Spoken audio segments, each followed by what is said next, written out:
Good evening, folks, and welcome to the HPCSA Booklets 7 and 17, Withhold, Treat, Withdraw, Palliate, Ethical and Legal Decisions, Duties in Clinical Care webinar.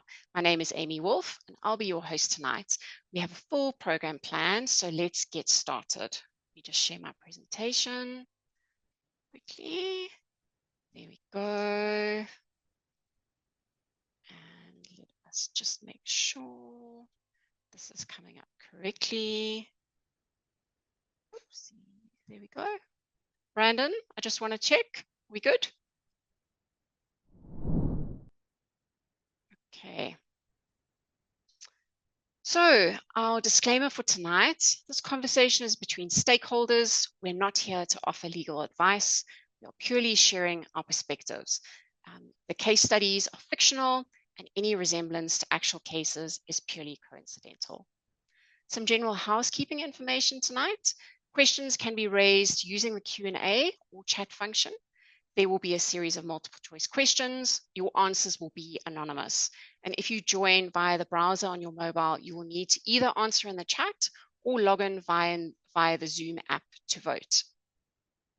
You will obtain 2 ethics points if you attend the full webinar, and your CPD certificates will be sent within 4 weeks.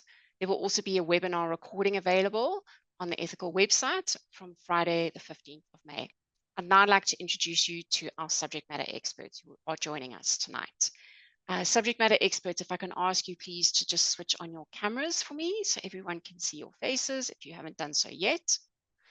So we're going to start with Associate Professor Zaina Mohammed. She's a clinical and radiation oncologist in the Department of Radiation Oncology at Groote Hospital and the University of Cape Town. She is also head of the clinical unit. She has a postgraduate diploma in palliative medicine and is the lead oncologist involved in the integrated palliative care service at oncology, and also co-facilitates the palliative care for oncologists course at UCT. Zaina is a member of the University of Cape Town Human Research Ethics Committee and serves as an expert review committee member in the Oncology and Hematology Working Group of the National Essential Medicines List Committee. She is also an investigator on oncology clinical trials and a collaborator on various grant-funded studies with the University of Cape Town's Institute of Infectious Diseases and Molecular Medicine, as well as the Department of Hematology, Anatomical Pathology, and Palliative Medicine. Next up is Dr. Shaital Nana. She is a pediatrician and pediatric critical care consultant with experience across the South African state and private healthcare sectors. She's currently based at Mowbray Maternity Hospital, where she works as a sessional consultant in the neonatal intensive care unit. Since earning her postgraduate diploma in pediatric palliative care, Shaital has focused on bringing a more palliative-centered perspective to the neonatal space. She believes in enhancing the care experience for families, ensuring that compassion and clinical care go hand in hand. She joined the PEDS-PAL team in 2022 and has been instrumental in establishing a dedicated neonatal palliative care program at Mowbray Maternity Hospital. Her work focuses on holistic patient care, ensuring that infants and their families receive dignified and compassionate care throughout their journey. Then we have advocate Luyanda Matakushe. Luyanda is a practicing advocate and a member of the Johannesburg Society of Advocates. He has 10 years experience as an advocate, and his areas of practice are medical-related litigation and general commercial litigation. Prior to being called to the bar, he practiced as an attorney at Bowman Gilfillan, now referred to as Bowman's. He was retained as an associate in the project finance department and later as a senior associate in the dispute resolution department. Before his legal career, he worked as a medical doctor in general surgery at Pretoria Academic Hospital, which is now referred to as Steve Biko Academic Hospital. And then Dr. Shlombi Makaluma. He's a general medical practitioner with a master's in medical law and ethics. He's currently a PhD candidate in medical law with the University of Pretoria. At EthiQal, he provides medical legal advice on various issues affecting the doctor, from general advice through to claims, complaints, and notifications. He is also the interface between the doctor and the legal and risk management processes. So now that you know a little bit more about us, we'd like to know a little bit more about you. So we would like to invite you to answer a series of questions anonymously, and we will go through these one by one. So your first question is, I am either a medical student, a GP, an allied health professional, a specialist, a practice support staff member, or other. Thank you, Brandon, for bringing up the poll. If you could please vote. Remember, if you are joining this on your phone, you will need to add your comments in the chat. So we'll give you a few more seconds to vote. And then we'll pull up the results. I am a... All right, Brandon, if you'd like to close the poll, please, and bring up the results for us. All right, so 56% of you are specialists, with allied healthcare professionals coming in next. All right, Brandon. Oh, sorry, I should say my responsibility next. So our second question is, I have been in practice for, you're going to choose one option, less than a year, 1 to 5 years, 5 to 10 years, 10 to 15 years, more than 15 years, or other. Brandon, if you could please bring up the poll for us. If you could please choose and let us know how long you've been in practice for. For those of you who've just joined, the polls are all anonymous. You are welcome to contribute. If you're joining from your phone, please put your answers in the chat or log into Zoom and back into the meeting using the Zoom app. Okay, a few more seconds to let us know how long you've been in practice for. Okay, Brandon, if you can close the poll for us, please. Okay, very interestingly, 61% of you have been in practice for more than 15 years. And 17% have been 10 to 15 years. So we have a wonderfully experienced community tonight. Next question. I work in either the private sector, public sector, both the public and private sector, or other. Brandon, if you can please bring up the poll for us. Okay, there we go. So if you could please vote, let us know which sector you work in. If you are new joining us, please participate in the questions. Let us know a little bit about you. They are all anonymous. If you're joining from your phone, please put your answers in the chat. I can see that you are all, some of you are participating in the chat. It's lovely to see so many. Okay, Brandon, if you'll close for us, please. Okay, so the majority of you, 63% of you, are in the private sector. And then almost equal representation from those working in the public sector, or both public and private. Okay, next question. Palliative care is accessible to my patients, either through me, I'm a certified palliative care practitioner, or in my hospital through a dedicated palliative care team, or via referral pathway to a palliative care team in a nearby facility, or maybe you're unsure of the palliative care procedures, processes, and or facilities in your area. Brandon, if you can please bring up the poll for us. Thank you very much. So we are interested in, oh, Brandon, this is not the right poll. Have you got a palliative care is accessible to my patients question?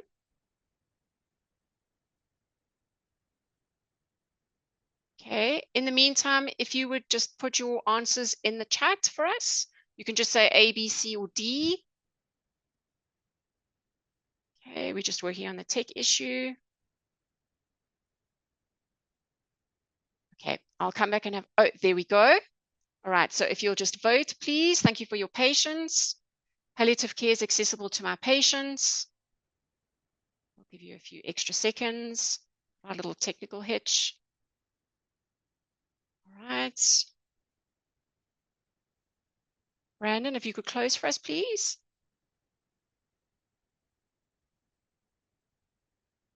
Okay, so there are quite a lot of you who are unsure about palliative care procedures, processes, and or facilities in your area, but also that you know that there is a referral pathway in a nearby facility. That's great to know. Okay. And then last introductory question. So this one, you can choose all the options that apply.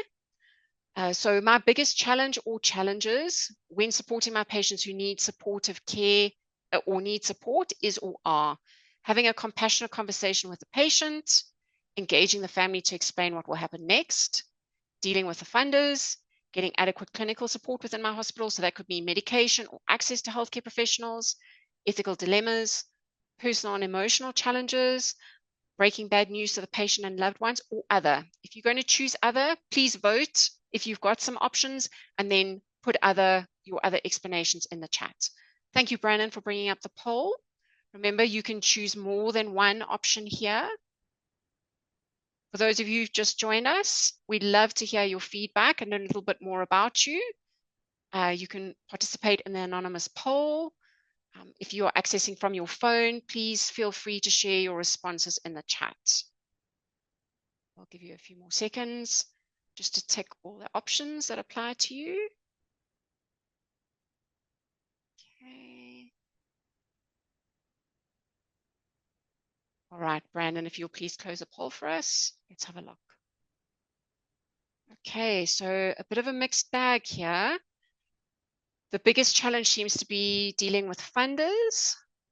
And then next, ethical dilemmas and breaking bad news. And then engaging with the family to explain what will happen next. Okay, thank you very much, everyone. All right, so Shlombi, it's over to you next. I'm going to stop sharing my screen so that you can share your presentation. If you'll please just put on your camera. I'll put myself on mute. There we go.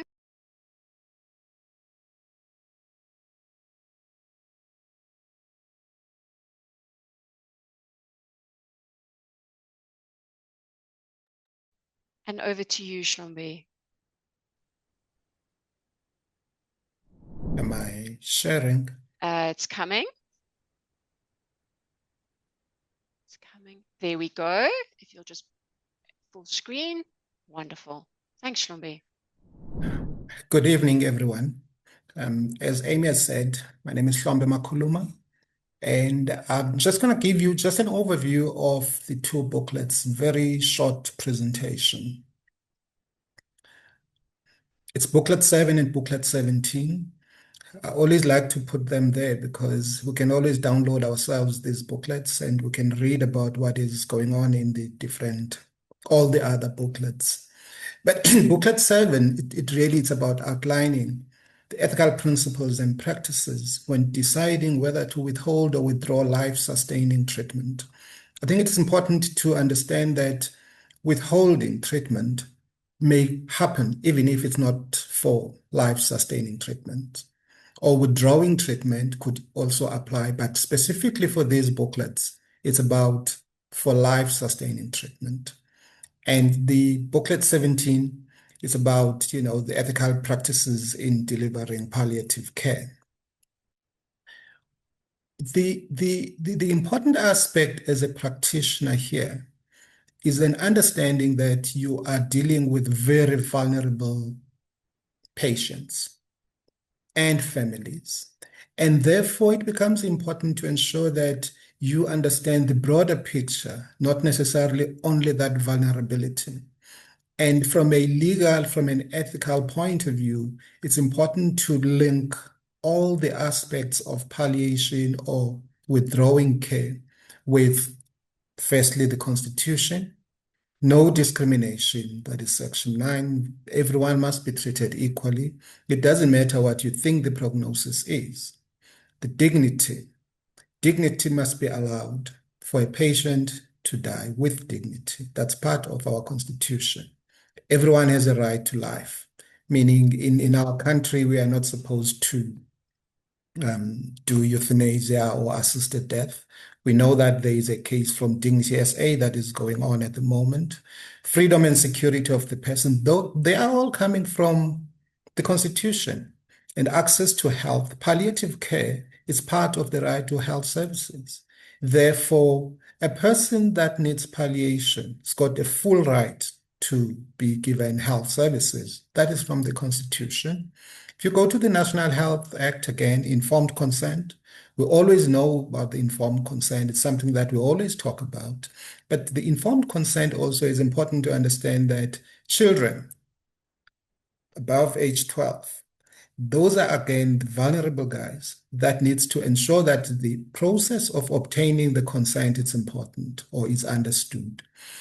Decision making. In some cases, these are the patients that may not be able to take their own decisions.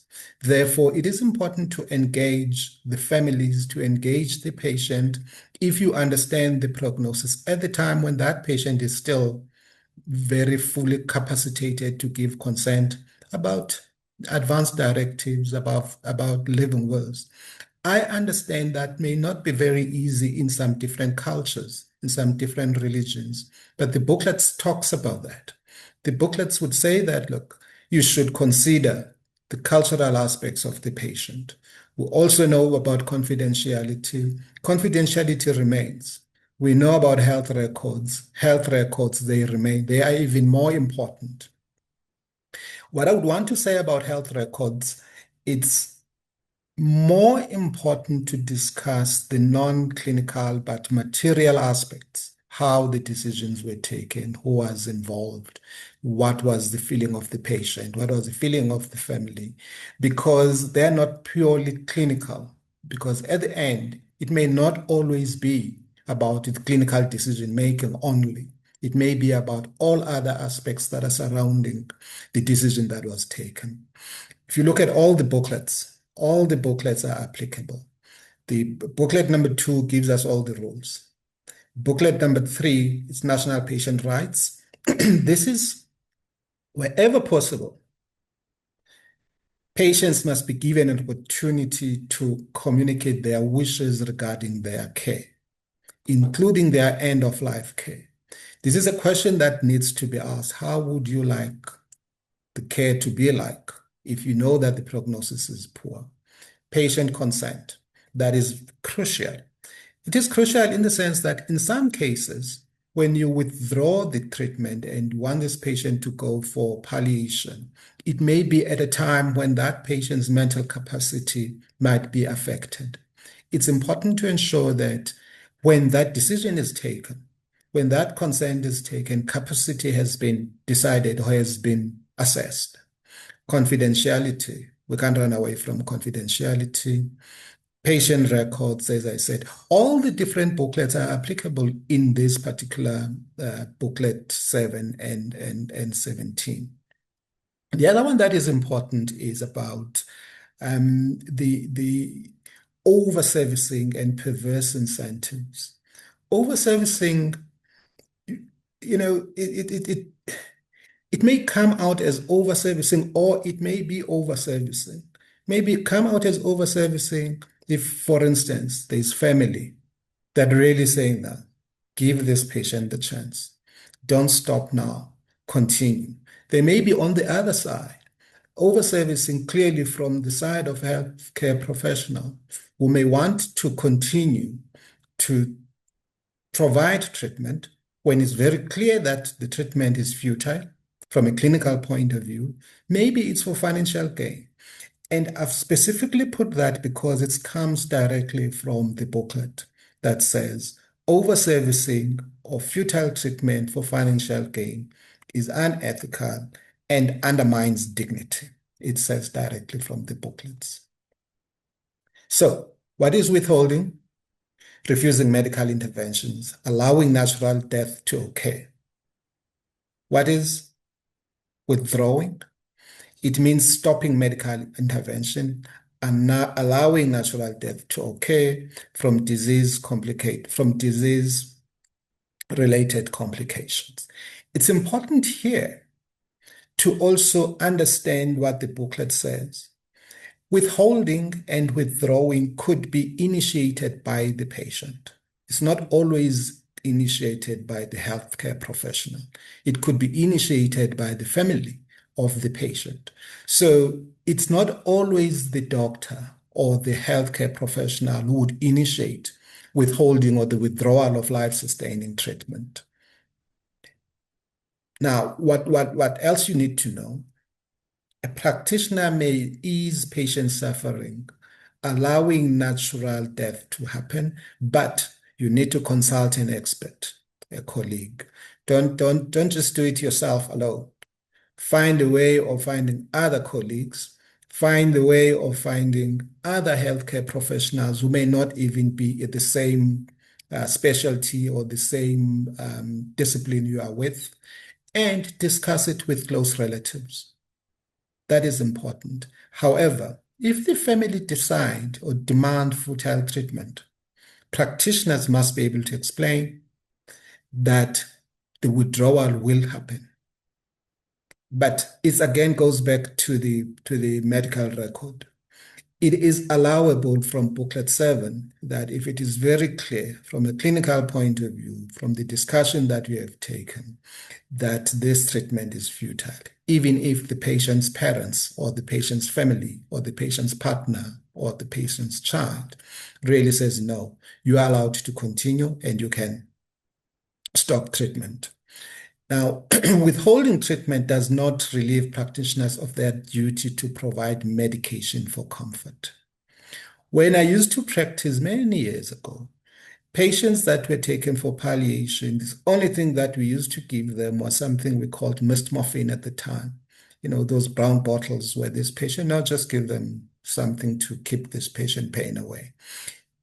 The booklets are very clear. You continue giving treatment. It may not be disease-specific treatment, but this is a patient that needs to continue getting treatment. So you don't just put that patient there in that bed on the corner and, you draw the curtain, you just give them, opioids. Through treatment should not be prolonged at all costs. That's what it says. And dignity and relief of suffering are paramount. However, you do not actively euthanize or you do not actively assist this patient if the patient really wants to die. It's unlawful in our country. It's unethical to continue giving treatment and transferring patients to the public sector if that patient is in the in the private sector. If the patient is required and really is due to be put into palliation, there is no reason why it should continue until the funds have run out and that patient is being taken to the public sector. This comes directly from Booklet 7. In acute emergencies, you don't withdraw treatment.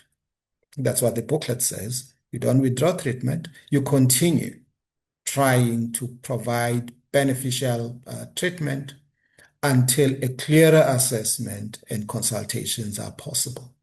So you don't withdraw treatment. You don't withhold treatment in an emergencies. Patients who can decide, their autonomy must be respected, even if refusal leads to death. If they can decide, we respect their autonomy. Patients who cannot decide, decisions must be made in their best interests. Consulting proxies, families, and healthcare teams. By proxies, we mean those patients or those people that the patient maybe with a living will have decided that, look, so-and-so can take decisions on my behalf if I can't make my own decisions. You consult families, you consult colleagues. And when I talk about colleagues, it's important, especially for medical doctors, to understand that these are the cases that require the broader healthcare different disciplines that should be able to take, that should participate in taking the decision. Communication and documentation. Decisions must be clearly communicated, recorded, and reviewed. That part is important. It's clearly written in the booklet that review of the document, because remember, the patient can decide today of what that patient wants. But if in a week's time or in 2 weeks' time, that patient decides otherwise, that review, the review of that record is important. This is the justice principle from principlism. What it says, again, it is important to understand that as a country, we've got limited resources. So the institutions may limit access to critical care based on national criteria, but you must provide palliative care. For instance, in withdrawing treatment, it doesn't mean that, look, withdrawing, you should continue treating the patient, even though you understand that maybe there are other people who could be given the same treatment, or who could utilize the resources that are actually there, and those people may recover. But poor prognosis, a decision that has been taken that the patient is fit for palliation, you should be able to withdraw just based on resources. Booklet 17. Booklet 17 is very interesting booklet when you read the booklet. The booklet 17 gives the broader aspects of what you should do. For instance, this is a definition that comes from the World Health Organization. Palliative care improves quality of life for patients and families facing threatening or through early identification, thorough assessment and treatment of pain and physical, psychological, and spiritual suffering. Right. So it is important to understand that in palliation, vulnerable group, as I said, but you want to improve the quality of life for patients and families. One would say palliation, quality of life. It's quality of life while the person is still alive. It's dignity while the person is still alive. It's a quality of life for the family while the patient is still alive. So it is an important aspect that we should always consider. The Constitution, as I said, about dignity. You want that person to receive palliation, but at the same time, we don't trample on the dignity of that person and the family. And the palliative care, it affirms life. It recognizes that dying is a natural process and ensures dignity, fairness, and compassion throughout the care journey. So, in dealing with all the palliative care aspects, you respect the autonomy. You do good all the time. You do not do harm, and justice, that is the allocation of resources. So that is very important. As I said, patient autonomy must be respected.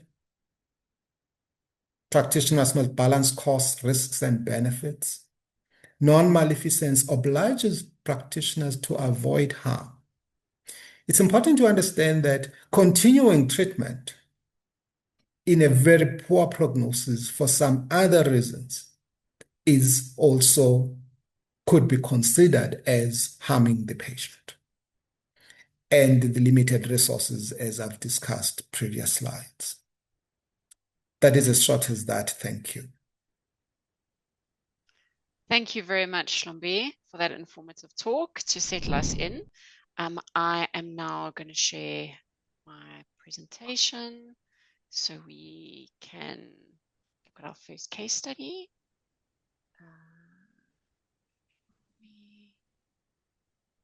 Here we are. Just check. Okay. So Shlombe, can I invite you to please read our case study for us tonight? Our first case study. Right. I'll just provide the highlights of the case study instead of really reading it, because I understand that everyone can read. This is a case study, in an hematology case study about really withdrawing treatment. So at about 2 a.m., Mrs. M presented to a private hospital. She was about 25 weeks pregnant, complaining of low abdominal pains and regular contractions. Her pregnancy history, it includes previous second trimester miscarriages and infertility, and the pregnancy antenatally was classified as moderate risk. When she arrived in hospital, the midwife suspected preterm labor. The obstetrician on call instructed the nurses to observe and said he would come to the hospital shortly. And he did not give any treatment orders such as corticosteroids or magnesium sulfate or tocolysis. At the same time, the neonatal intensive care of that hospital was already under pressure, with 2 extremely premature neonates that were admitted. The on-call neonatologist was not informed of Mrs. M's admission. By the time the obstetrician arrived, which was about an hour, 30 minutes after he was informed, Mrs. M was already 6 centimeters dilated and the membranes had ruptured. He recorded that steroid administration would be futile and the patient delivered a 820-gram baby who was cyanotic, hypotonic, and was not breathing. Faced with these grim odds, there was a discussion that was taking place between the clinicians. What do we do? Do we tender loving care or do we try? And at that point, the father went on his knees and says, give this child every chance that is possible. You understand the difficulties that we've had in conceiving. I mean, this is a high-risk pregnancy. This is a precious baby. All those kinds of things that normally would be said. Clinicians considered, they agreed, then they proceeded with intubating the child. After several weeks of complications in treating this baby, the baby died on day 29 following the withdrawal of treatment. Many months later, the father decided, let's just collect all the records. And they found that there were some discrepancies in the medical records and prompted the parents to seek legal advice. Thank you, Shlombe. That's the case. Wonderful. So we are now going to see how much you can apply the knowledge that you have. So we'll do a series of 3 questions for case study 1. So question 1 is, in the case of Mrs. M's infant, what is the main ethical reason for eventually withdrawing life-sustaining treatment on day 29? A, the high financial burden of a NICU stay. B, the best interest of the child, where the burdens of ongoing treatment, pain, invasive procedures outweigh the potential benefits of survival. Or C, the legal obligation to adhere to the father's initial plea for every possible chance indefinitely. Brandon, can you please bring up the poll for us? Thank you very much. So for those of you who've just joined us, please feel free to participate in the polls. Your answers are anonymous, but it gives you an indication to figure out whether you're on track or not at this point. So we'll give you a few extra seconds. If you are joining from your phone, you will need to put your answers in the chat or log out of the webinar and join on the app. Okay, Brandon, if you can close the poll for us, please. Let's see. All right, so the correct answer is B, and 91% of you got that. Well done. All right, next question. So question 2. If Dr. P and the neonatologist had determined at 3:35 a.m. that the infant was likely to be born at the threshold of viability with very poor prognosis, what would have been the most appropriate integrative palliative care approach? A, total abandonment of medical monitoring to concentrate solely on the parent's emotional well-being. B, immediate intubation and aggressive resuscitation regardless of the infant's condition at birth. Or C, a parallel planning approach, providing resuscitation and life-saving therapies at birth while simultaneously preparing the parents for comfort care if the infant fails to respond. Brandon, the poll question, please. Okay, so please share your answer. Remember, it is anonymous.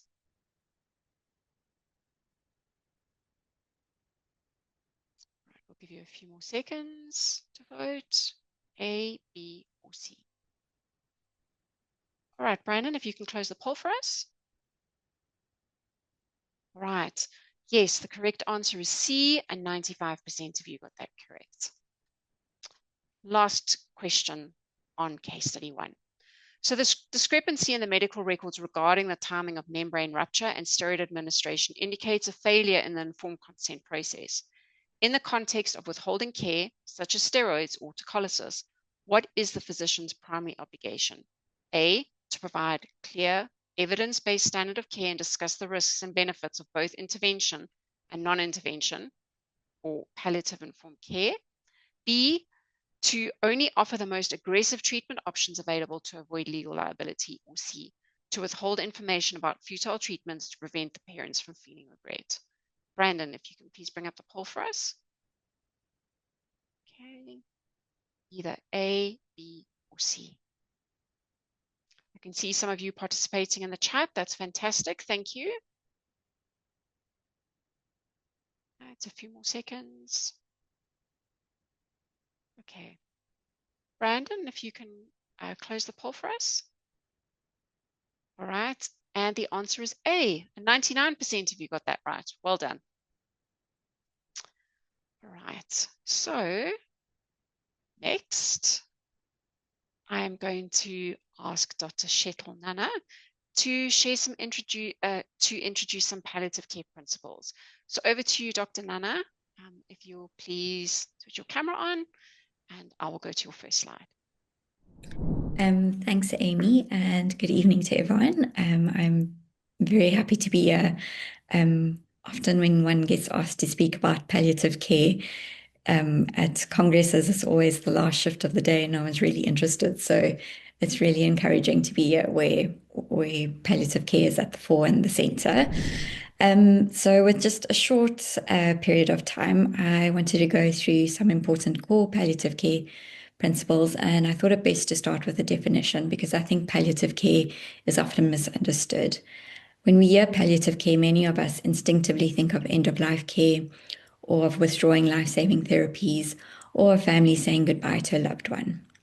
But looking at the WHO definition of palliative care, it asks a little bit more of us. It asks us to think about quality of life from the moment of a serious diagnosis. It asks us to think about the whole person. And in pediatrics and neonatology, this involves their whole family. And yes, it asks us to think about physical comfort, but also the psychosocial and spiritual dimensions of what patients and families experience. And I'd like to use this case to illustrate how we can implement core palliative care principles and reimagine a family's difficult experience. Next slide, please, Amy. So this diagram shows the bow tie model of palliative care. And what's important to notice is that palliative care management and disease management are not sitting at either ends of a spectrum, but they actually tend to overlap and run in parallel. And so what the model is telling us is that we don't have to choose between curative disease management versus palliative care management. We can do both simultaneously from the beginning. And in baby A's case, there are opportunities to engage with this model at a much earlier stage, and this is what we'll be looking at and discussing in the coming slides. Next slide, please, Amy. So babies born at the edge of viability. Some important details from baby A's case. A mother with a challenging obstetric history who is now presenting in preterm labor at 25 plus weeks. A baby born unprepared, extremely premature, weighing 820 grams, admitted to the NICU for 29 days before treatment was withdrawn.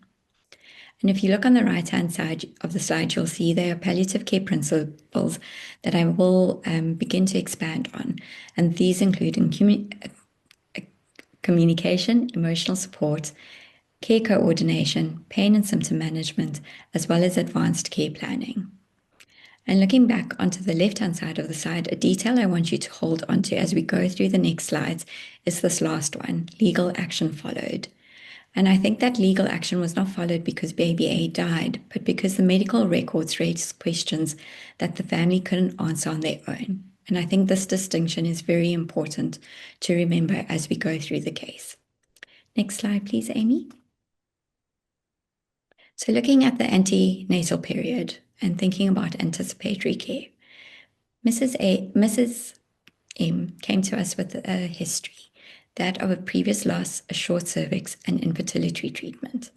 This history is an invitation to offer anticipatory care, using a multidisciplinary conversation with Mrs. M and her partner about what may happen, what matters most to them, and how can we support them whatever the outcomes may be.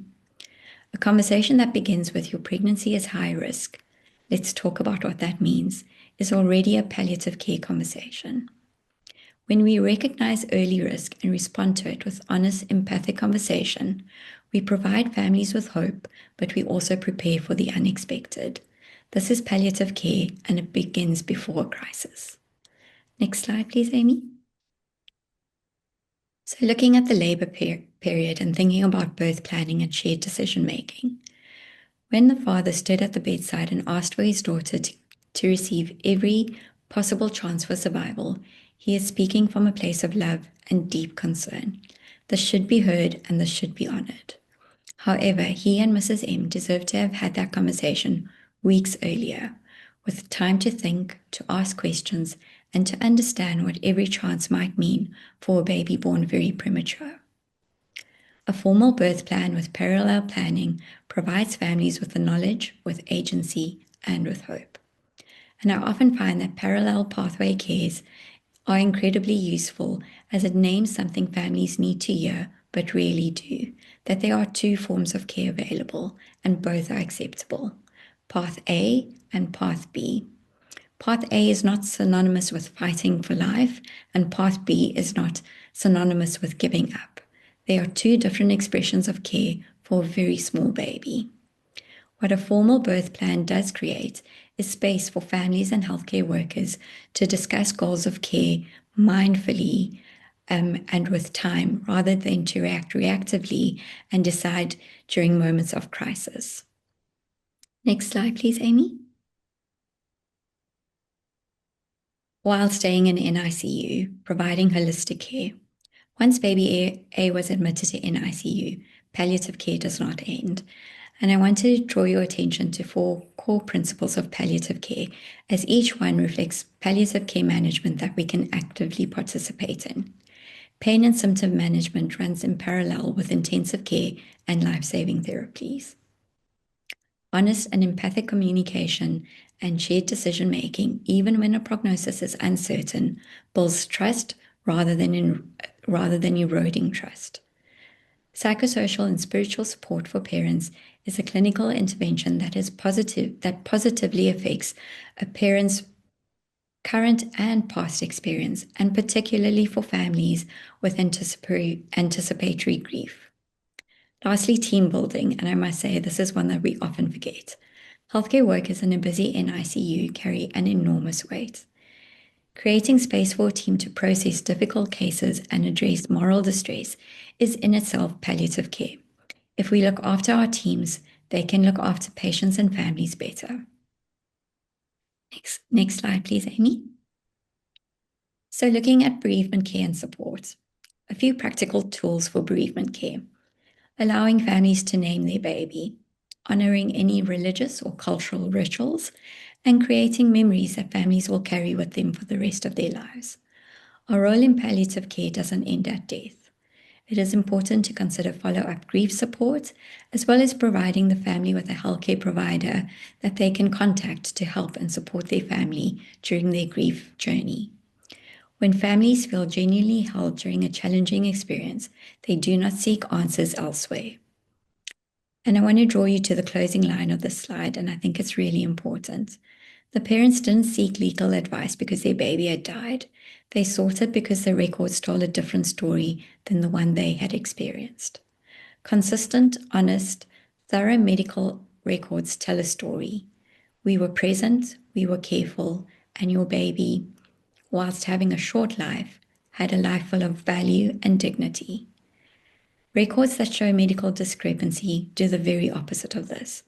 And as we reflect on this case, it's worth asking ourselves, if the family of every patient we cared for read our notes, would they feel that they were held by us? And what this case illustrates is that palliative care begins long before a baby dies. It begins in the very conversations that we document, every decision that we explain, every moment where we acknowledge that this family's grief is present rather than stepping around it and trying to avoid it. So thank you very much. Very short. I hope that was useful.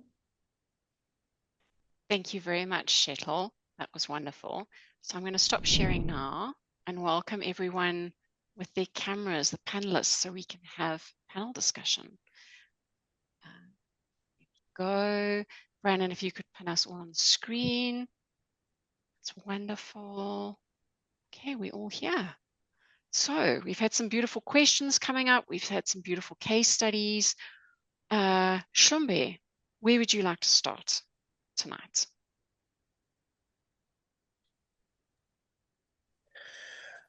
I think the first thing for me is I'm not muted, right? Can No, hear. you are not. We can hear you I think beautifully. I think the first thing for me that is important is the understanding the difficulties in the booklets themselves. For instance, in this particular case, you know, what would you do to withdraw treatment or to withhold treatment?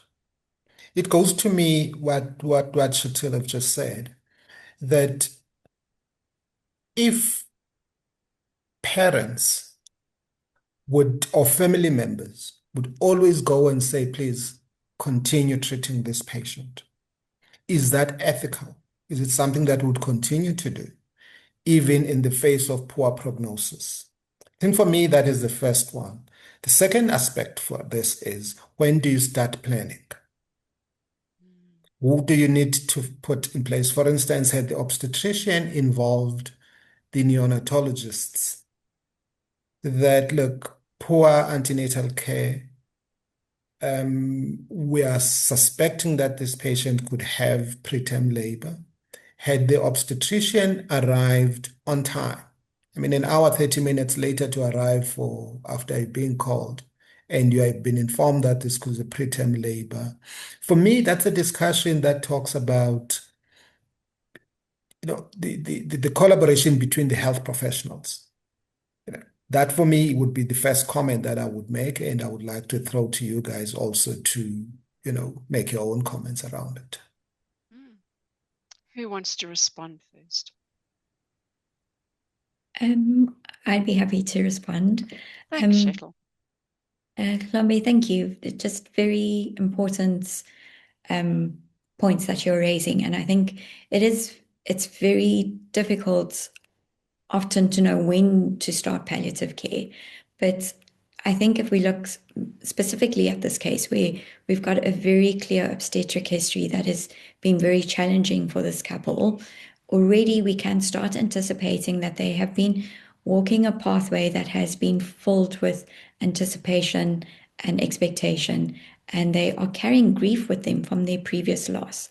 So I think that already opens the discussion between and says that we need multidisciplinary care, where we need to consider obstetric care and mum's health. We need neonatal input from a neonatologist. If baby is to be born preterm, what would that look like?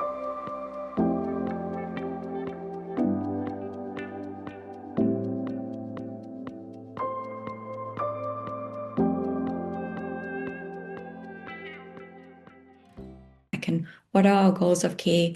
And for the parents, what do they understand what prematurity would mean, and what are the likely complications of prematurity?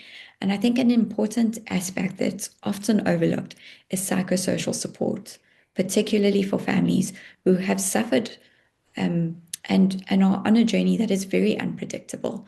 So that when we think about multidisciplinary care, and specifically in this case, I would have started very early, and those were the 3 teams that I would have put together to have a multidisciplinary session with this family, so that we could start gently going through what are anticipations, what are our goals of care, what are our concerns, and provide the family with education as well as support and counseling.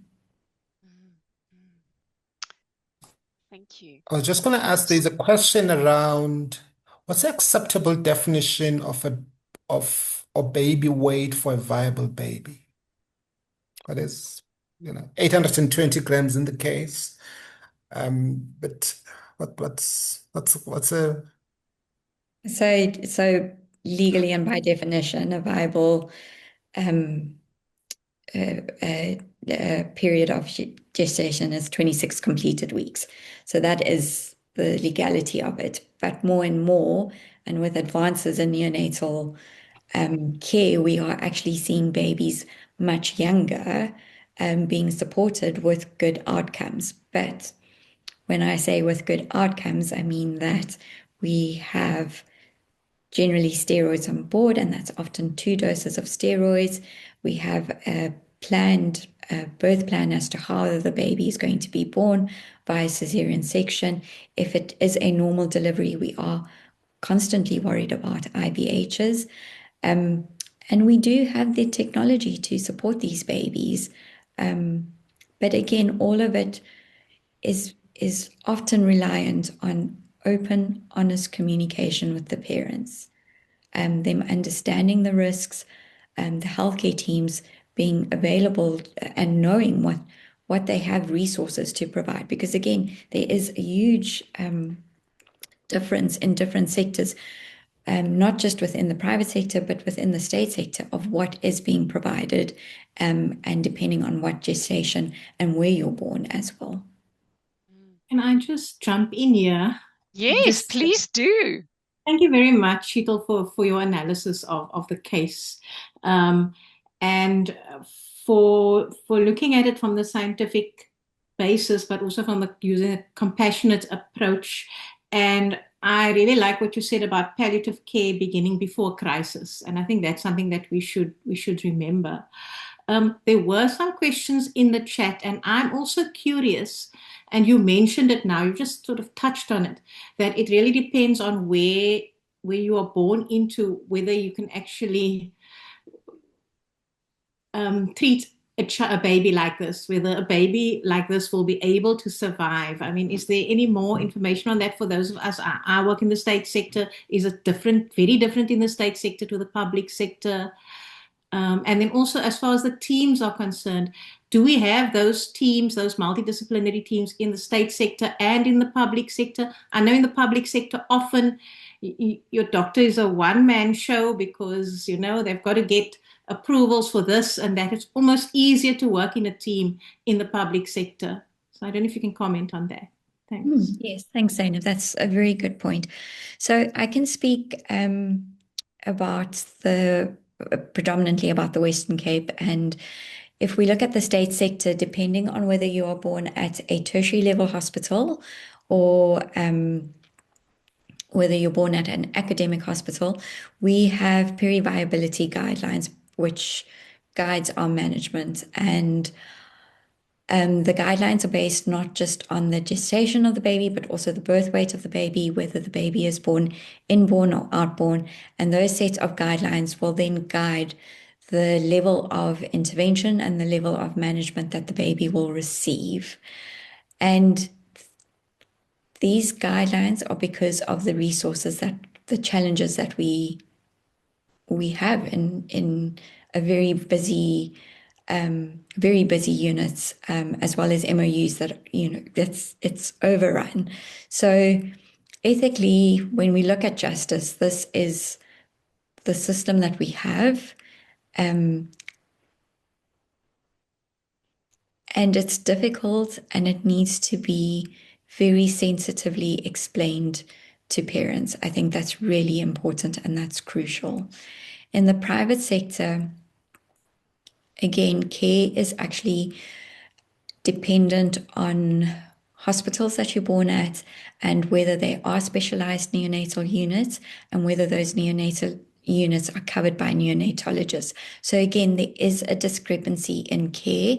And I think it's vital, if you are an obstetrician, to be aware of what the hospital is able to provide, whether you have a neonatologist, and if you're a neonatologist in the private sector, to also be aware of what are you able to provide, because there are neonatal units that have state-of-the-art ICU facilities, including nitric oxide, and then there are neonatal units that do not have those facilities. So it's important to know what your referral pathway is going to be should you need levels of care that you are unable to provide.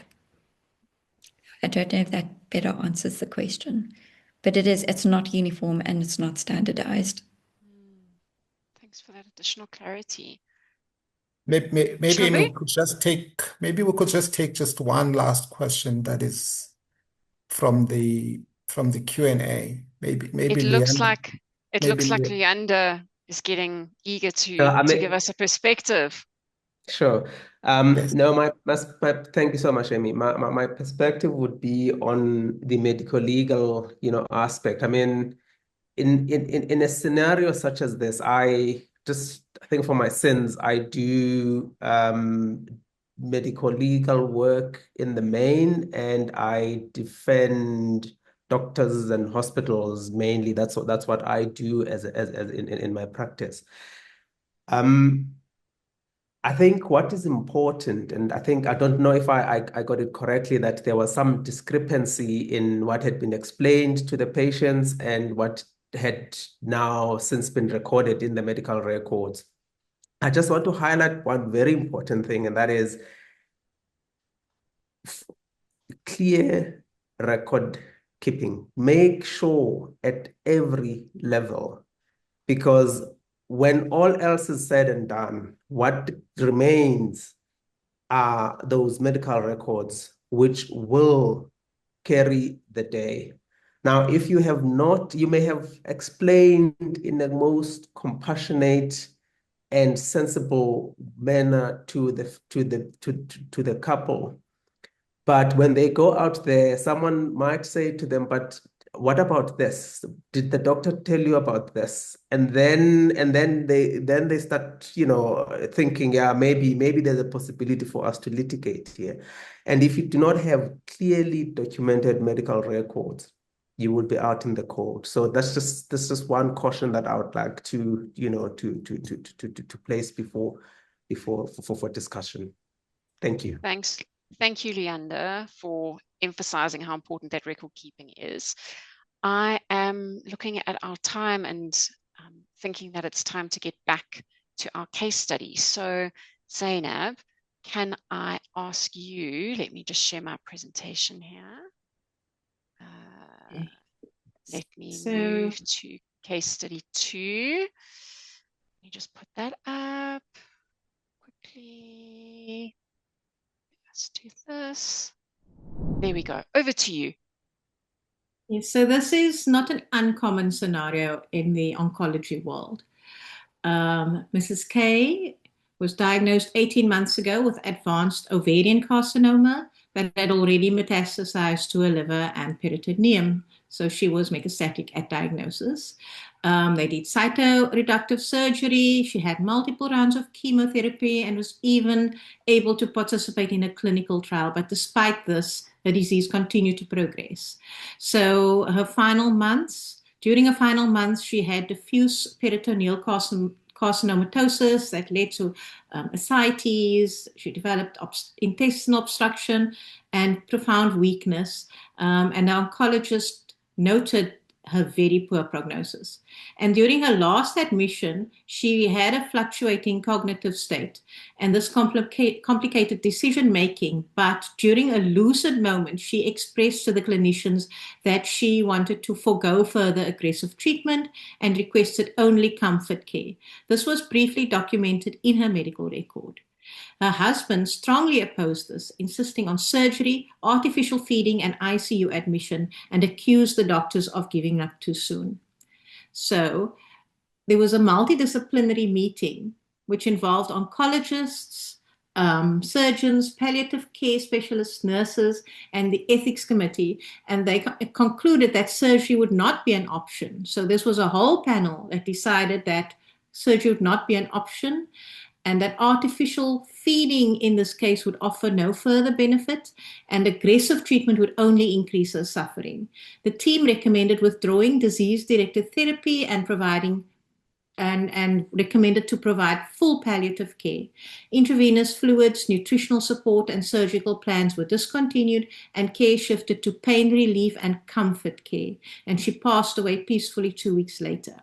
So 3 months later, after she died, her husband began legal action, filed a civil negligence claim against the oncologist, the hospital, and the palliative care specialists, alleging that she died prematurely due to negligent withdrawal of treatment, inadequate consent, and failure to explore alternatives. He also lodged a complaint with the HPCSA accusing the doctors of abandonment, ignoring family wishes, and improperly withdrawing life-sustaining treatment. Thank you, Zainab. Right, so back to our questions. So case study 2, question 1. During a lucid interval, Mrs. K refused further aggressive treatment and requested palliative care only. Her husband later insists on continued intervention. What is the most ethically appropriate course? A, the clinician should respect the husband's wishes because he is next of kin. B, clinicians should obtain a court order before acting on the patient's wishes when there's family disagreement.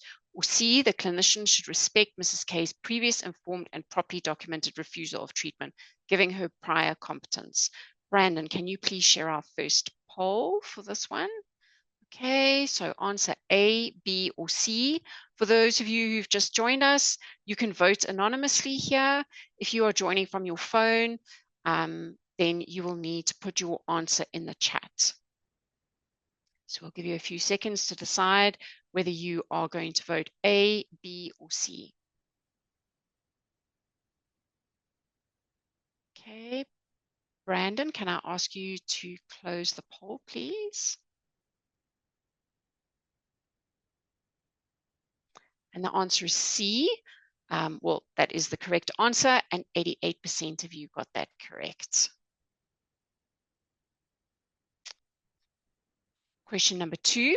The multidisciplinary team decided to withdraw disease-directed treatment and institute palliative care. Which statement aligns most closely with ethical guidance? A, withdrawing life-sustaining treatment is unethical and amounts to abandonment. B, withdrawing treatment is ethically acceptable if it matches the clinical condition, patient wishes, and best interests, is properly recorded, and care is maintained in a palliative manner. Or C, once treatment has been initiated, it must always be continued to avoid liability. Brandon, if you can bring up the poll for us, please. Right. So if you'll vote A, B, or C. Okay. Thank you to everyone participating in the poll, in the chat. It's looking great. I can see those answers coming through. For those of you who can participate in the poll, please choose A, B, or C. Okay, Brandon, if you'll close the poll and pull up the answers for us, please. And the answer is B, and 98% of you got that correct. Well done. Okay, and our last question for this case study. Considering the complaint of abandonment and poor decision-making, what is the most suitable professional conduct standard? A, clinicians must ensure clear documentation of decisions, effective communication with both patient and family, and justify decisions based on clinical and ethical reasoning. Or B, clinicians are shielded from liability as long as a multidisciplinary team made the decision, regardless of documentation or communication. Or C, family dissatisfaction alone indicates unprofessional conduct and negligence. Brandon, if you can bring up the poll for us. Okay, if you will make your selection, A, B, or C.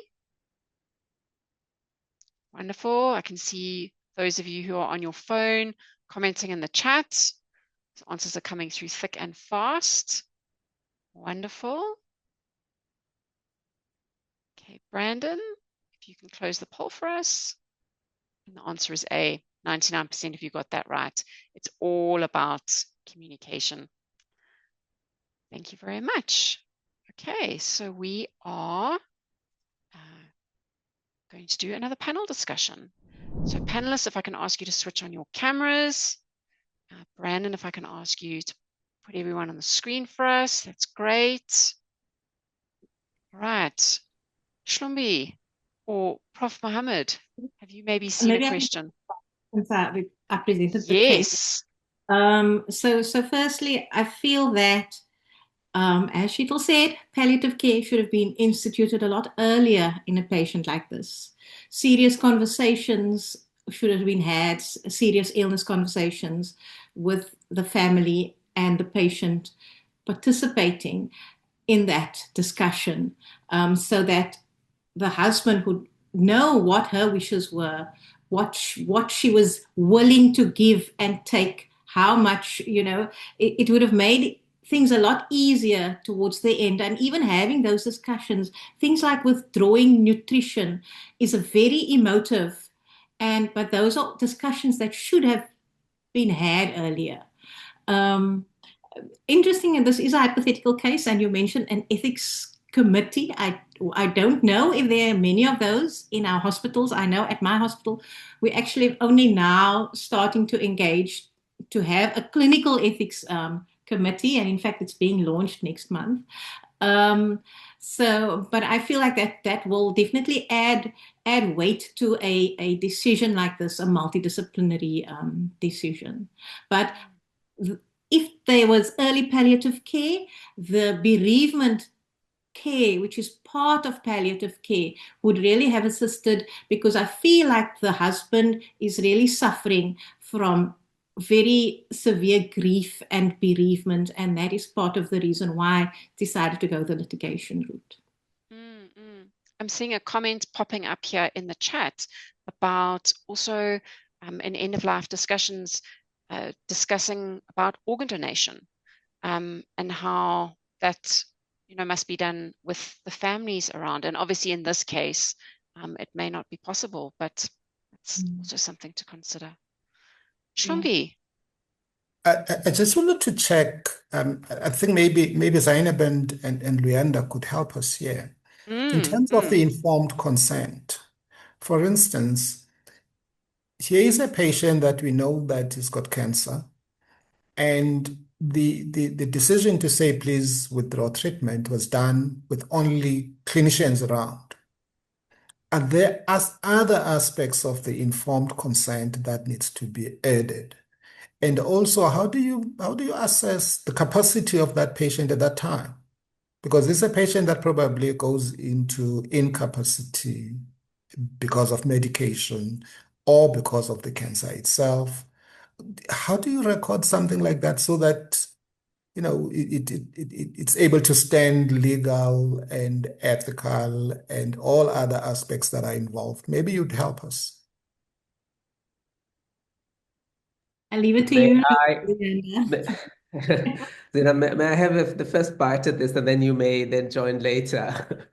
So as regards informed consent, the current legal position, and I've just had the privilege of being involved in the latest decision from the Supreme Court of Appeals, where the court said that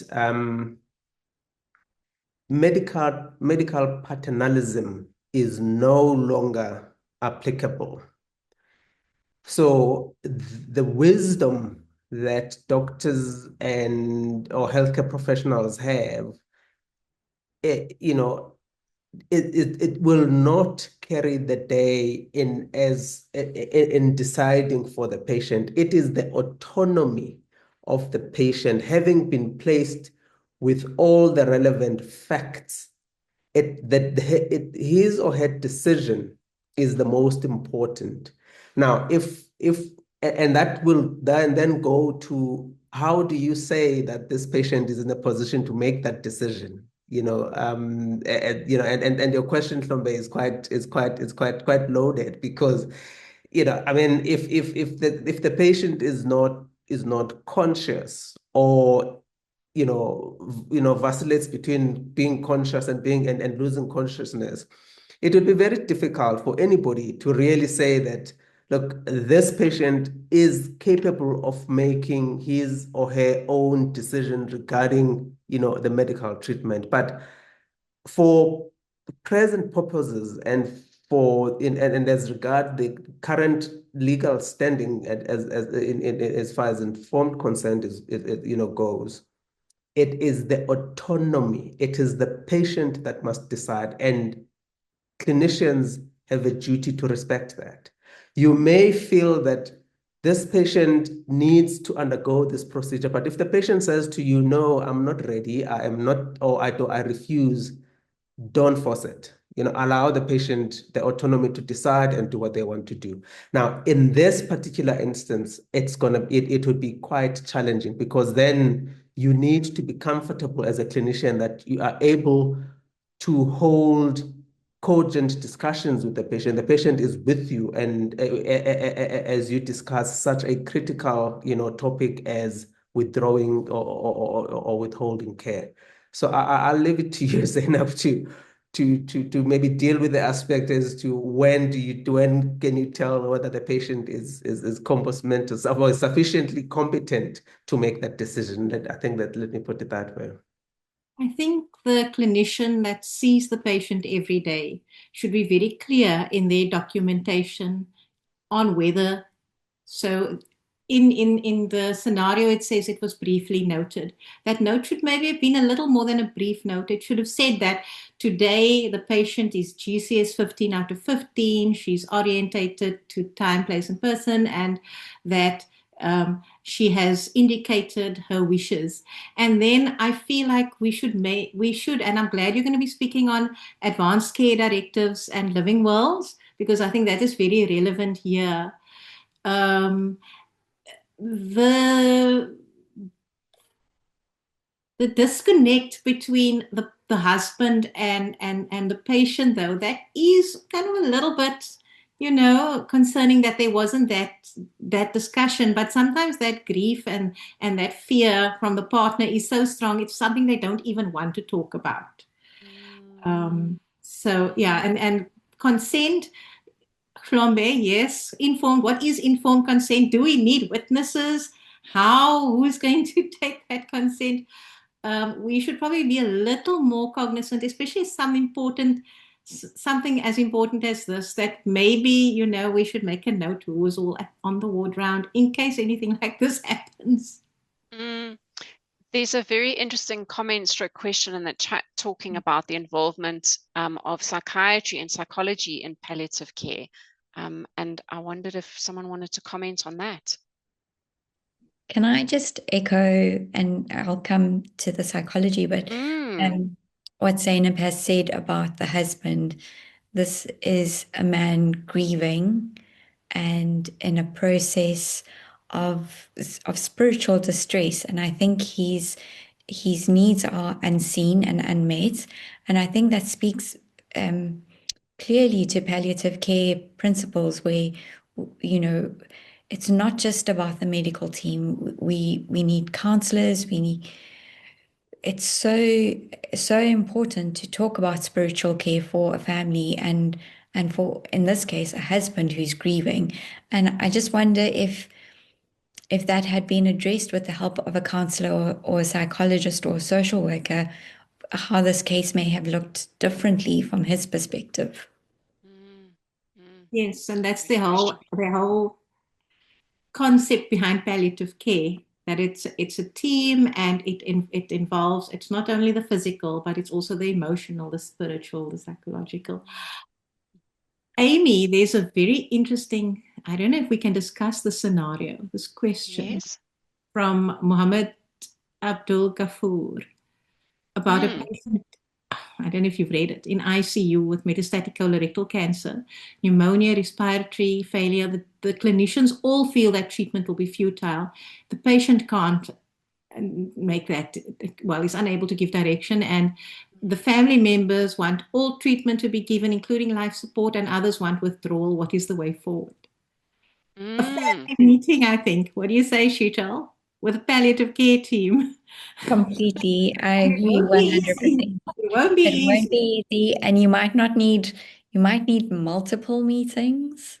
Yes, but everyone needs to have the opportunity to speak, to express how they feel, and to do it earlier rather than later, because there's suffering happening here, not only the patient, but also the family. Yeah. Can I just comment on that? Maybe Luyanda, actually, I was just going to ask Luyanda also.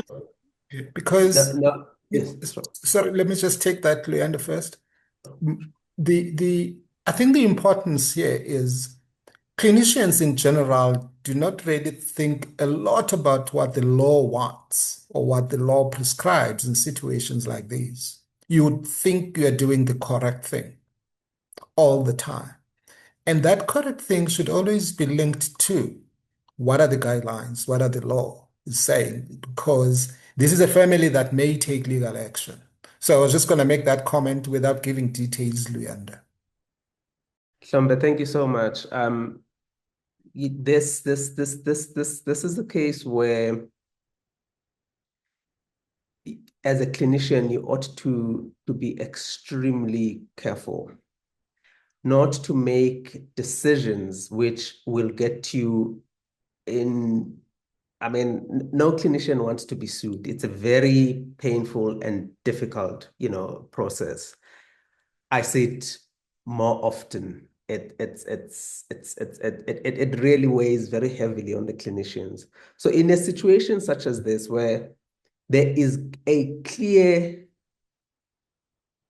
misunderstanding or an infighting between the members of the family, rather resort on erring on the side of caution as the clinician and getting the courts involved. Because in a situation such as this, you decide to withdraw treatment. Now, there is a faction in the family that would say you decided to withdraw treatment prematurely. These are, and you must understand, there are doctors and specialists who are always willing to provide medical legal advice, good or bad, to claimants.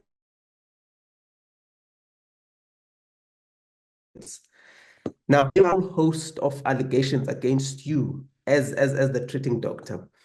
Whereas if you were cautious, sufficiently cautious, and I'm happy that there are platforms such as this, because when you are forewarned, you are forearmed. That I believe in that.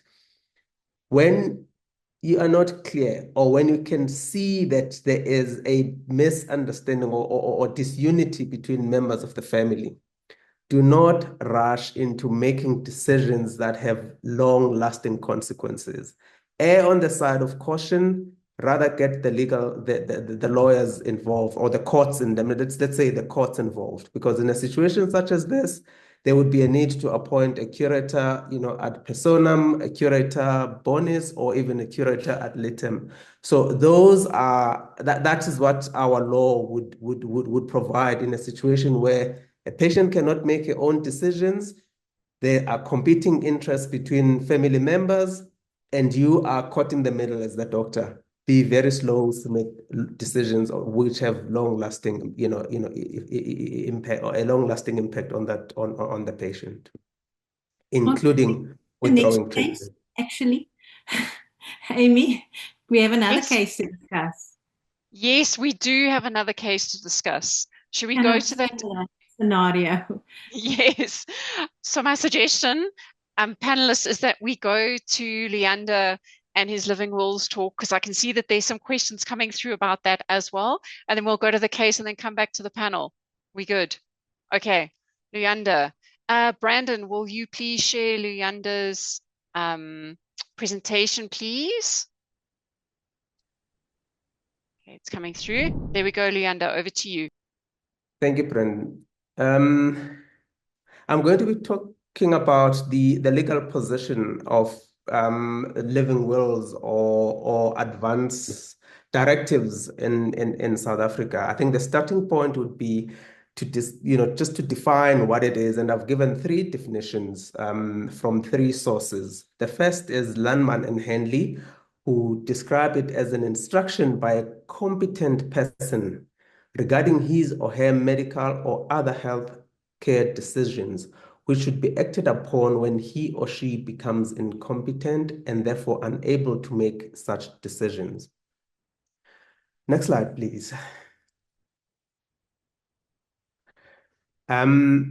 Now, the SAMA described it as a declaration or an advance directive which will represent a patient's wish to refuse any medical treatment and attention in the form of being kept alive by artificial means when the patient may no longer be able to competently express a view. Next slide, please, my brother. And then Strauss describes a living will as a declaration in which a person in anticipando, by way of an advance directive, refuses medical attention in the form of being kept alive by artificial means.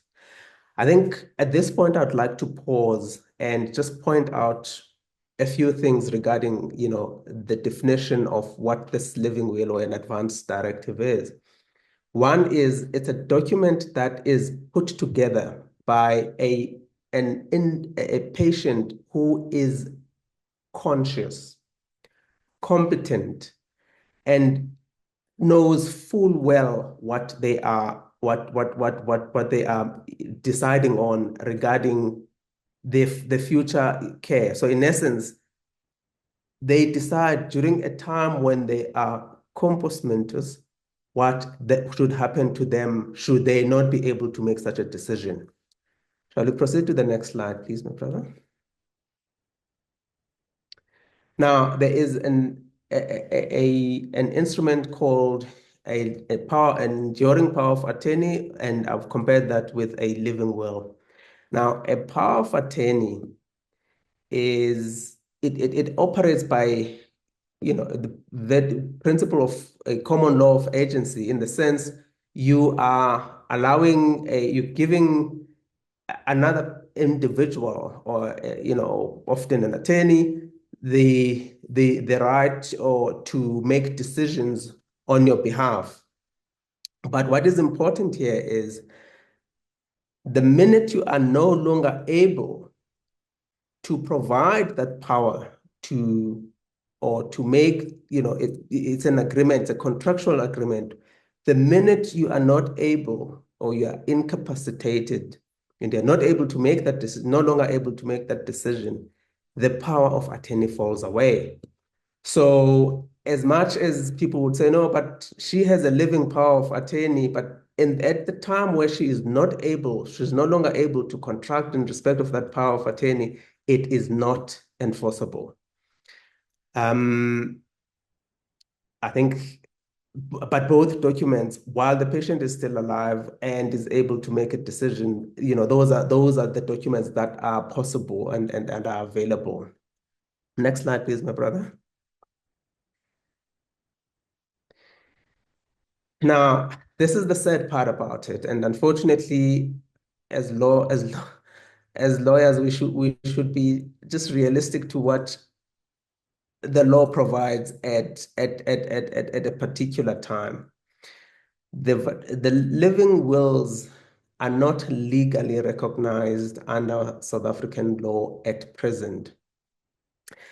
They are also not recognized in common law, or there is no legislation enacted which recognizes living wills.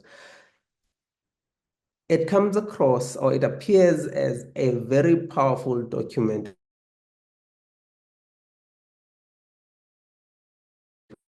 which would assist as to what happened to you as regards medical treatment. But unfortunately, these documents are not legally recognized at present. Next slide, please. Now, one can appreciate that there is a clear lacuna because there is a document which should be operational. However, it is not enforceable because it's not recognized in law. So what are the potential consequences? And I'm sure everyone would agree that this has the effect, or this legal lacuna has the effect of disregarding a person's fundamental human rights, such as right to life, right to dignity, right to privacy, right to equality, right to security of the person, which includes right to bodily and psychological integrity, freedom of religion, belief, opinion, and right to act. I mean, it's all those, rights that could and would be affected when this important document, I say important because on paper it appears and sounds like an important document, but legally it's a document that's not recognized. Next slide, my brother.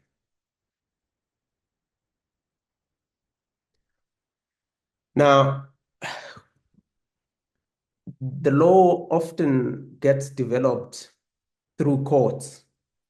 There may not be legislation enacted at a particular time. However, our courts have from time to time assisted through legal jurisprudence to develop common law. And that opportunity was missed in this case of Clark versus Hurst.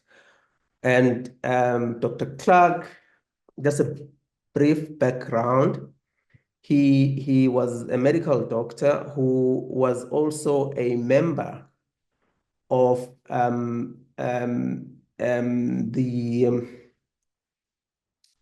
Voluntary Euthanasia Society at the time. And he had unfortunately suffered a myocardial infarct, which had been prolonged, the resuscitation was, unsuccessful, and he ended up with irreversible brain damage. One would have thought that, in fact, he did have a living will, in which he had clearly stated his wishes should he no longer be able to communicate them regarding, his future, medical treatment.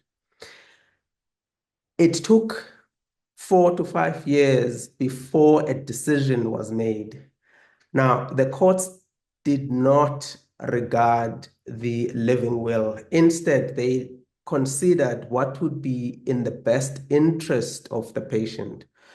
And this is, in this scenario, in this case, the wife was appointed as a curator ad personam, and the court accepted that when she communicated that the wishes of the doctor were not to be continued on life support indefinitely. So the court said, well, we accept that the curator ad personam would act in the best interest of the patient, and therefore we agree to the wishes of the curator ad personam as informed by the patient at the time. So the sad thing is, instead of the court dealing directly with the living will and giving some form of credibility or legal certainty to it, it scattered the point and just dealt with best interest of the patient and what a curator ad personam would do. So at this point, we do not have any case law that has particularly dealt with or specifically dealt with living wills. Next point, please. Next slide, sorry. Now, what are the suggested approaches to this legal lacuna? I think the starting point is just know the law. I'm not by any means suggesting that now doctors should go and read legal textbooks, but just know that documents such as living wills at the present moment do not really enjoy a legal standing. And in a situation where you are now faced with a family that is fighting, and it is often in situations such as those where there is discord between the members of the family, and one member produces this living will, be very careful. Rather opt at approaching the court and getting the court to decide on the document, or alternatively to appoint a curator, because you may not, as a clinician, act solely on the basis that this patient had a living will, I'm satisfied, this is the route I'm going to take. You may find yourself in big trouble. Now, speaking to the family or next of kin in advance, I mean, we in this cases that have been discussed,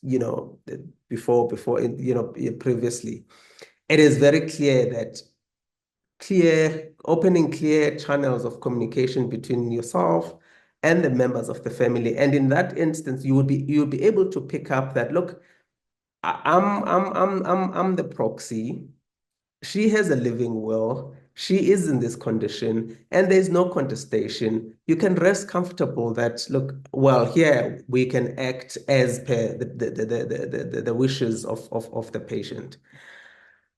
Now, in the event of any dispute, actual or perceived, let the court decide. Please do not be, the arbiter in a situation where there is infighting between the members of the family. Courts are there to solve these things, and you do not want to find yourself being dragged into it, because it is going to be very easy. It would be very easy for the family to drag you into the situation for whatever reason. So tread very carefully.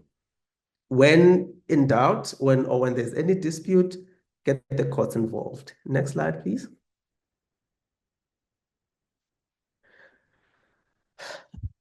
Avoid rushing into withdrawing or withholding treatment when by exercise of reasonable care you should, while relying on the living will. Or what I'm trying to communicate there is, do not use that document, the living will, to decide, the living will alone, to decide on what to do to a patient in a situation where there is contestation or among the members of the family, and you have not even discussed the situation with the family. Make sure that you establish a good rapport with the patient, clearly documented medical records, and if there is a living will, incorporate that into the records, because it becomes very clear, even if in the future somebody wants to challenge a decision, it is well documented. But to rush into a decision based solely on the fact that the patient did communicate to me at the time she was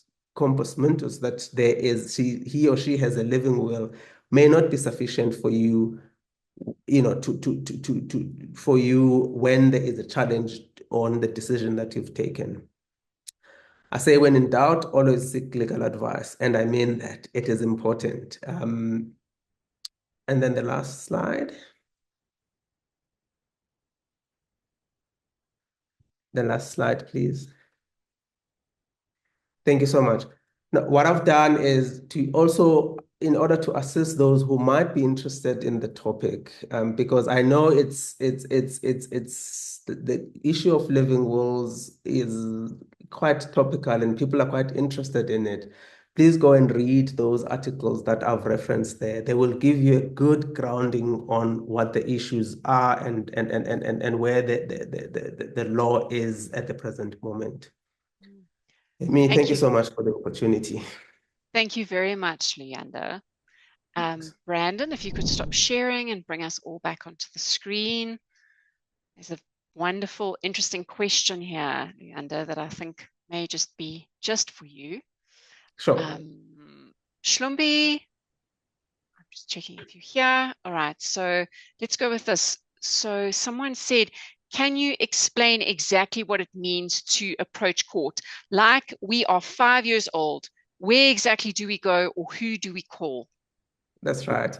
So I think the starting point, as I would suggest that you speak to if you are insured, you speak to your insurer. They will know what to do. And also, a patient, you don't manage patients in your own homes or private rooms. There's a hospital that is involved. So when there is an issue of that you perceive would lead to litigation, get the hospital management involved, and it must be a decision that is taken, jointly between yourself and the hospital management. But please don't.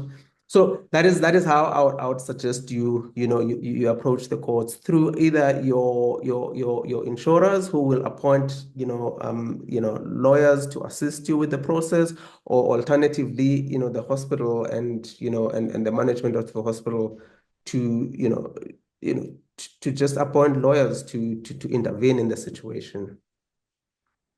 Thank you, Leander.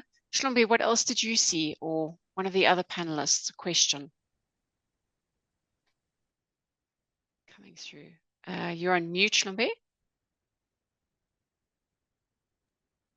is There we one go. question that I think Leander is actually addressed that. But the question is there a difference between living wills and advanced directives? Is it the same thing? It is just a question of terminology. It is the same thing. Okay. I'm just checking the questions that we received, on registration. There's a lot about living wills, but I think you've covered a lot of questions that were there. Can I also just, someone commented, disagree that court should be involved. And for me also, when you spoke about the courts, I was like, oh, that sounds a little bit, why don't we speak to the family first? Isn't that the first way to deal with this? I work in the state sector. We have resource constraints. So it's maybe easier for us, and maybe it's more complicated when you are in the private sector. Yeah. But I feel like sure. That is true. I mean, the starting point always is creating that rapport between yourself, the patient, and the family. You speak to the family. But then there are situations where you can see it is very clear that there is infighting between the members of the family. Now, you are a doctor. You have a responsibility to that patient who needs your help, who needs your expertise. And now there are these parties that are fighting for reasons that you are not really interested in, Now, you can't allow yourself to be drawn into any of these, factions.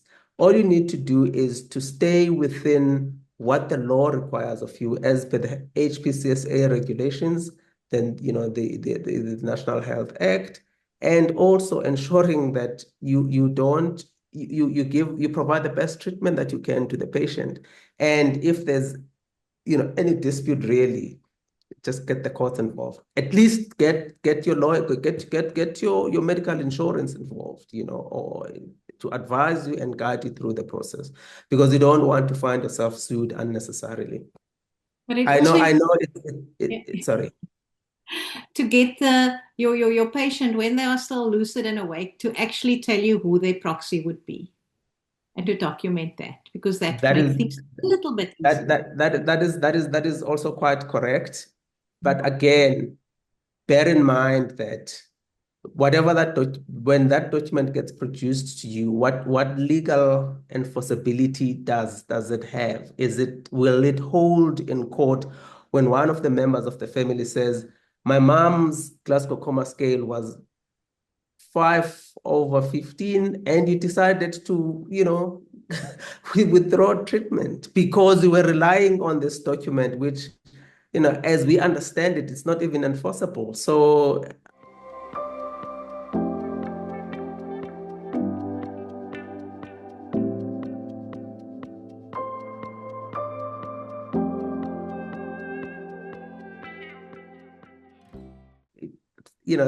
be very, very, very careful, not to rush to making decisions based on, unfortunately, a document that is not at this stage, immediately enforceable, or does not carry the force of the law with it. I'm just going to pop in here.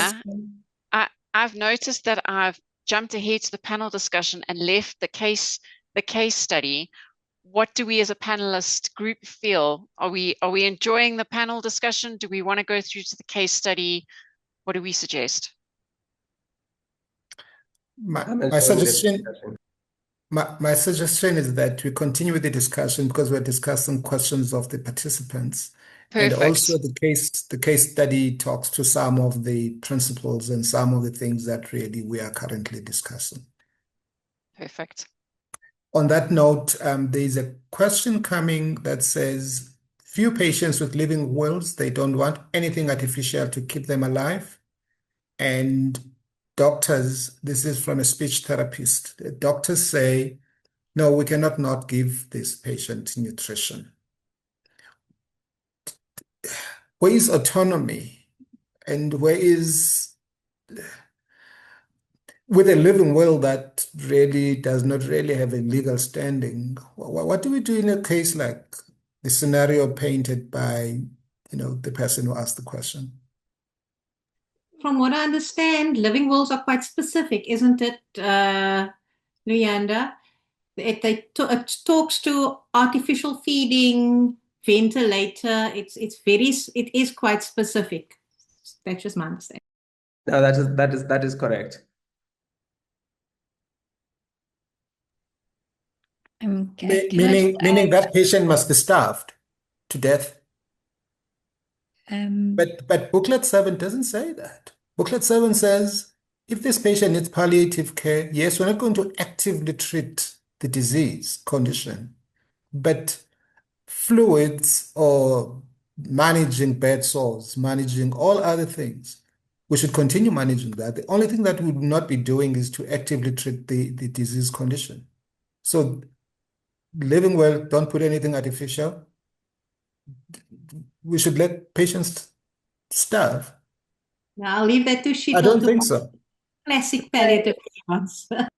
So in terms of nutrition, and particularly when we look at our palliative care principles during the end of life phase, we often advocate, and speaking as a neonatologist and a pediatrician, we advocate to feed according to hunger cues, because feeding in the end of life phase can cause very distressing symptoms like bloating, abdominal distension, vomiting, and that's discomfort.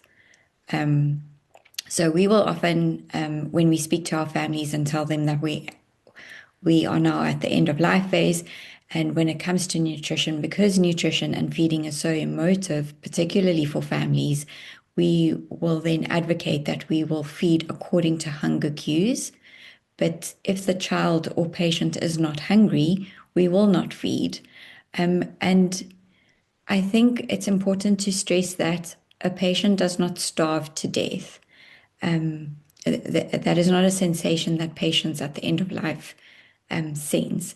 It's actually a time when endorphins are released, and actually feeding is not well tolerated, and that is a kinder approach.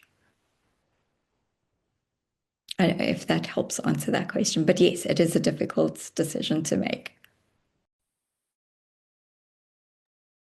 Prof. Mohammed, it looks like you may want to contribute something. Yeah, well, I just wanted to add, you speaking from the pediatric and neonatal perspective, but yes, feeding is very emotive. It's very, and for families that is so important. But at the end of life, when the body is dying, the body doesn't prioritize the gut.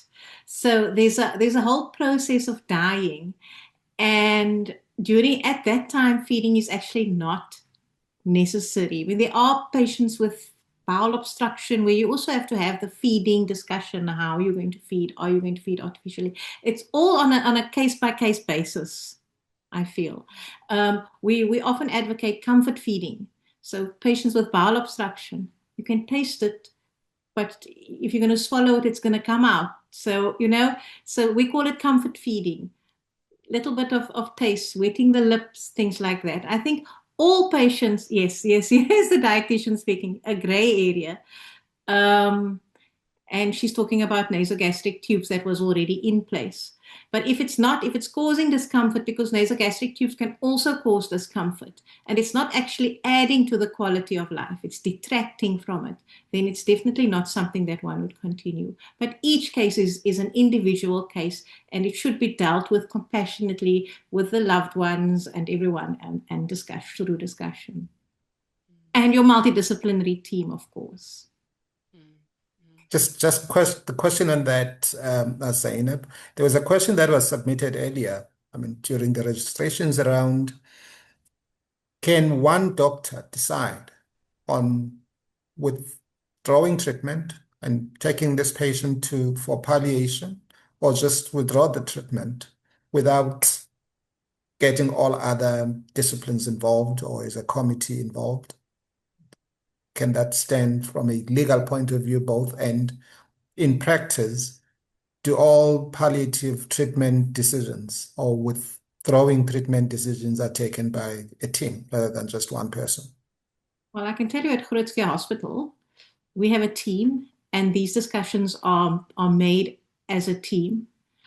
These are not decisions that are taken lightly. And the team would include your patient, your family. So it's not as cut and dried, it's a discussion. It needs to be done gently with compassion, and sometimes you need to do multiple meetings to kind of get everyone on board. But generally, the palliative care team would make that decision. But if the team in a small district hospital is one person, or maybe one person and a nurse, it's different, depends on the situation. I don't know how it works in the private sector though, but I think that these are teams as well. Somebody wanted to know in the questions about they don't know where to source their palliative care resources in their community, in their area. And I think the PALPRAC website, can I advertise the PALPRAC website? Is it too early to do that, Amy? No, it's not. And we can also just make sure that we send it out when we send the CPD certificates. Yes. So no problem. Okay. Yeah, and I mean, Shittle is also part of PALPRAC. So PALPRAC is an organization of palliative care practitioners in South Africa, and they have a website, and it's actually fantastic. There's a lot of resources there. There's literature. There's resources for patients as well. But you can also search to find providers in your area. They have webinars, educational. So for anyone out there who feels that they don't know what palliative care is being provided and what palliative care can do, I would advise you to go to that website. And then there was also a question on, when do you decide to give palliative care? And when we talk about palliative care, we're not only talking about patients with cancer, or we're talking about patients with, other advanced chronic diseases, renal failure, etc. There's something called a SPICT tool, and there's one specifically that we've designed for South Africa. And that's also something that you can Google and look at if you want to. It's SPICT stands for Supportive and Palliative Care Indicators Tool, and there's one specifically designed for South Africa, where you can Google SPICT South Africa, and you can actually look at specific disease indicators, and from there you can decide whether you need to refer your patient to palliative care or not. But of course, if the family asks for palliative care, then refer to palliative care, or if you can see that the health is deteriorating. But try to refer earlier rather than later, because it's important also for palliative care teams. They love to involve the GPs, because the GP is integral to care of the patient, and it will really help you to support that patient. So there's not one person making a decision, but a team. Dr. Shlombe. Thank you very much for that very helpful resource. We'll make sure that we put the links into the CPD certificate email so that we can share that out. So I'm looking at the time. Shlombe, can I invite you to give us some key messages, please? These discussions have been very. I'm also looking at the number of people. We've got a lot of people that have stayed beyond the time. These discussions have really been very valuable to all of us, actually, and I hope even with the participants. I think the key message really, which is not going to be a lot of points because these points have been discussed. Firstly, legal and ethical principle must be understood by all of us. Not only what is on the HPCSA guidelines, but also what is guided from a constitution and the national health, but they all talk to each other. You must always be cognizant that you are dealing with a legal matter, though it is a medical matter for vulnerable patients. That's the first thing. The second thing is that informed consent, you cannot run away from informed consent and records. Thirdly, you should always have a team around you. I know that Luyanda and myself, we are from areas where there's only one small hospital. But even yourself or myself, when, if you practice in those areas that we come from, what Zainab has just said, You are a team. There is a nurse. Maybe there is another doctor. You come together, but make sure that the records are very clear. It has to be very important. Involve the families. So there are so many different aspects that it's so difficult to say these are just the only key points. But understand the law, understand the ethics, ensure that you do the best for the patient, and involve families as soon as possible. Plan ahead. I understand that in some cultures, it's not very easy to, actually, most cultures, it's not easy to decide about talking about dying. To say, look, when you die, what would you want? Or in your last days, what is it? You've got to involve the families as soon as possible, as early as possible, to ensure that the process going to withdrawing treatment and sending a patient to palliation has been discussed prior to the actual decision. There are many other things that we can talk about, but we've run really out of time. Thank you. Thank you very much. And there's some beautiful feedback coming through in the comments section. Thank you, everyone. So I'm just going to share my screen so we can share contact details here with everybody.